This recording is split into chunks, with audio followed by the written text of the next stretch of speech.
As you all know, today's session is about good practice. The educational practice in general, and on dyslexia in particular, is a wide issue which may be subject to different interpretations. At the same time, the educational practice is an area in which many specialists are involved, who sometimes have different views, conceptions, backgrounds, and training.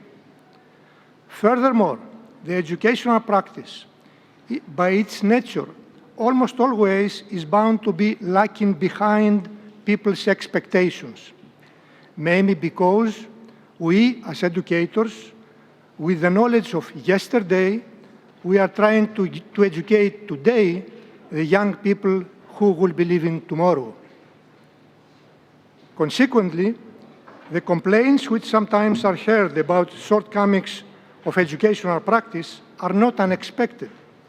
The only way to minimize or eliminate such faults is by providing better training, based of course on research evidence, to all those dealing with dyslexia, accompanied by better diagnostic and educational resources. And this is the purpose of today's program at this forum. Since we have many speakers today, this morning, may I remind the speakers to be within the time limit given by the program.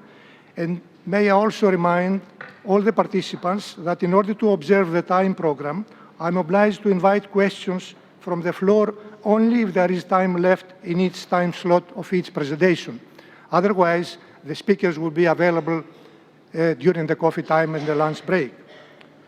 According to the program, we will start the good practice session with the opening speech lasting about 40 minutes on the early identification and the intervention for the prevention of reading failure.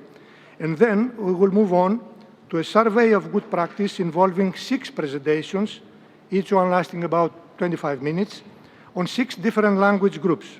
These will be given by speakers representing 6 different languages, that is Arabic, Chinese, English, French, Russian, and Spanish.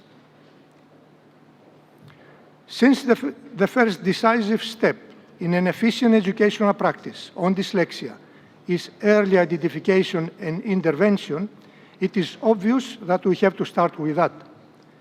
The opening speech on those issues will be given by Professor Linda Siegel from the University of British Columbia in Canada. Professor Siegel is a distinguished and world-known academic scholar, very well known for her significant and influential work on the children at risk, school failure, and dyslexia. Therefore, it's a great pleasure for me to invite Professor Siegel to open this session on good practice.